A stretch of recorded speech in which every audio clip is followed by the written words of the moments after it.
I'm not the kind of woman who chases drama, but if you had walked into that glass living room at Harbor Point the way Rowan Pierce did, you would have seen me on all fours on a thick Moroccan rug, and a 5-year-old with braces on both legs riding my back, like I was the world's slowest racehorse. He was squeaking with that laugh only kids have.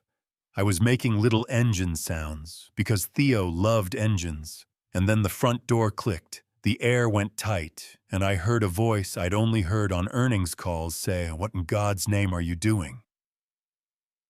I froze. Theo's fingers dug into my shoulders. His wheelchair sat by the window like a rule I'd broken, and Rowan's shoes hit the marble like a gavel. He didn't shout. First, he looked, and whatever he saw turned his jaw into a lock off. Now he said the word, small and sharp. I tried to slide Theo down easy. My palm slipped on the rug edge. He bumped his forehead. That soft balloon leak sound came out of him. A thin red line opened under his hair. I pulled him close and whispered, "You're okay." Rocket ship breathed with me while the room spun with towels and cold packs, and the storm inside Rowan finally broke. "Do you have any idea who he is, who I am, where you are?" His voice scraped the glass. Staff stared like I was a headline. I said the only truth that mattered. "He hasn't laughed in weeks, sir." It came out too gentle. He stepped in close enough for me to see the seam at his cuff and said, "The line men say when pride is in charge, 'Get out, you're done here, effective now.' And that was that. They walked me to the door like I could stain the walls. I sat on the low stone outside and watched a sky that didn't care. And if you've ever been dismissed, you know that silence that comes after you hear your mother. You hear the doctor from 2 years back with the nerve diagnosis. You keep folded small in your pocket. You hear your own breath trying not to sound like begging. I opened my phone and looked at a photo of Theo in the little red helmet we bought for hallway races. I laughed because he looked serious, like a pilot.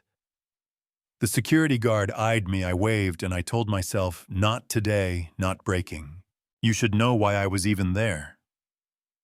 Stories don't start where you think 2 years earlier there was rain you could taste and a black car pointed toward a weekend away, a driver named Noah Hart, who was my husband. Before he was a hero, a truck came wrong into our lane. Metal opened like a mouth, and Noah put his body between death and the family.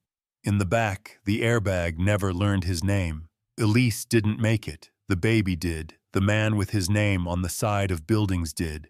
And when Rowan tried to repay me the way men like him are taught to, with a salary and a policy, and rooms that smelled like lemon oil and money, I took the job not because you can price grief, but because Elise was my friend, and her last clear whisper in that hospital light was Keisha. Take care of him, so I did.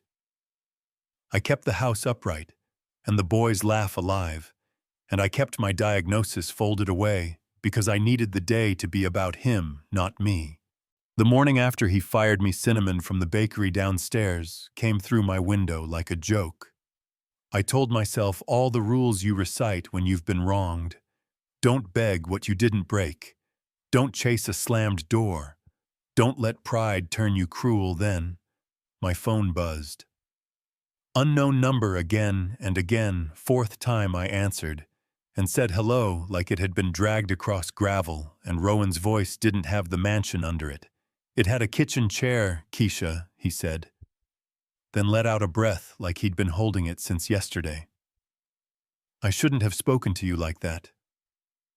I'm sorry I didn't give him a speech, I said. Sorry doesn't put a rainbow sticker on a cut, sir, but it sets the truth down so we can pick it up. You know what I mean? We met that afternoon on a bench facing the harbor. He looked smaller without the house around him. I looked taller because I decided to. He told me how he touched the framed photo of Elise and Theo on his desk and realized he'd been polishing grief until it shined like virtue, how Theo said. She makes me feel like a real kid, and how he fired the only person in the building who knew what that kid needed when he forgot how to ask. I let him sit in that. Then I told him, "You don't need me to be wrong for you to be right. It can be true that joy scared you, and true that joy is medicine." He actually laughed a little. "Come back," he said, "not as someone I bark at when I'm afraid. Come back as the person who shows me how to be his father without turning our home into a hospital." I didn't make him beg, but I made terms. "We do it right," I said. "Floor mats, helmets. If we go faster than a walk-timed sessions. You don't raise your voice at me in front of him. You don't grab my arm when you're angry. You don't use the word maid when you mean scapegoat." He nodded after each quiet like a man being saved from himself. "Deal," he said. "One more," I added, pointing at the hill. "You get on the floor with us at least once a day." He blinked like I'd asked him to juggle, then nodded, and for a second, I saw the man Elise married. The reunion wasn't cinematic, which is to say it was real. Theo's chair hummed down the hallway. He saw me, both hands flew over his face like he couldn't hold the feeling any other way. I knelt, so he could crash into me without worrying about height or pride, he said. My name stretched long, like a song, then patted my cheeks with both hands.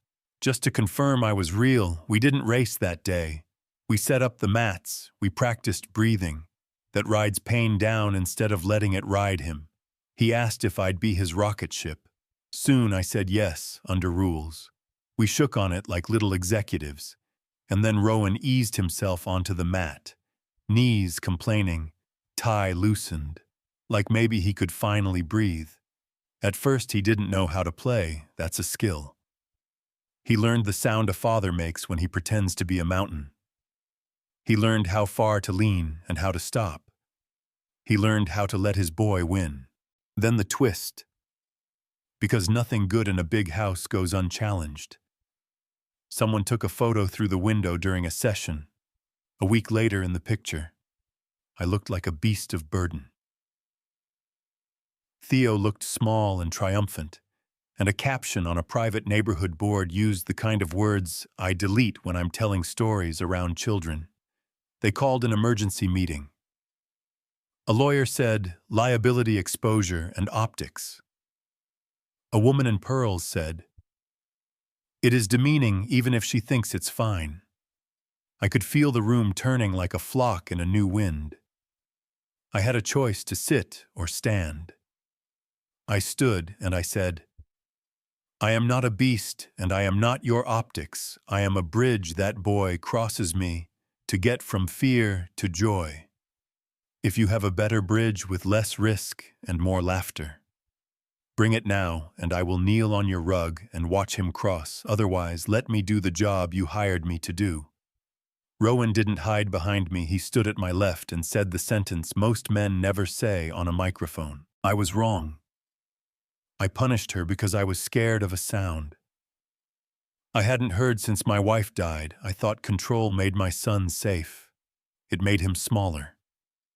The doctor backed us, talked about therapeutic play, and how joy changes the body's math. The lawyer cleared his throat a dozen times. They took a vote. We kept the mats and the rules and my job. But not on the old terms. Rowan asked if I'd accept a new title. He called it Household Care Lead because creativity fails him when he's nervous.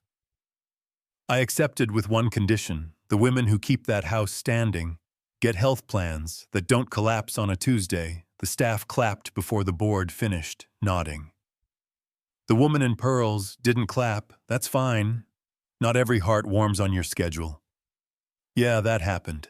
If you're waiting for a miracle cure, I can't sell you one. My illness is still my illness. Some mornings my left foot forgets how to talk to my right, and I take the elevator even when the stairs look like forgiveness. When I told Rowan flat out he didn't sermon me about beating it, he looked at Theo and said, then we'll build the kind of time you can trust, and we did time that looks like bad. Knock-knock jokes in the elevator, floor mats in a living room that was never supposed to see sweat. A father who learns how to spot his son through a small courage, a woman who knows when to kneel and when to stand tall. The house sounds different, now the clock still ticks, but laughter covers it like a better metronome, some neighbors wrote. Apologies in tight handwriting, some still mutter about dignity. From behind their hedges, people carry their own mirrors, some reflect more fear than truth. That's their work. I go home to my little studio that smells like cinnamon, put my bag down, sit on the floor even when my hip argues, and I think of Elise in that bright white room of Noah, with his hands on a steering wheel of promises that cost nothing to make but everything to keep. And when Theo asks rocket ship, I hunch my back, make my engine sounds, and we follow the lines in the rug like a map. Not for Instagram, not for a point, but because joy is medicine. You take together, you know what I mean? And now it's your turn. When you look at that photo in your mind, what do you see? Wrong or right? Control or care? Dignity or a different kind of love you weren't taught to name? If you were Rowan that day, do you fire first or listen first? If you were me, do you kneel or refuse? And if you sat on that board, would you vote to ban a laugh because of how it looked through glass? Tell me in the comments where you stand, what you've lived, how you draw the line between safety and smallness, because your story might be the bridge somebody else needs to cross today.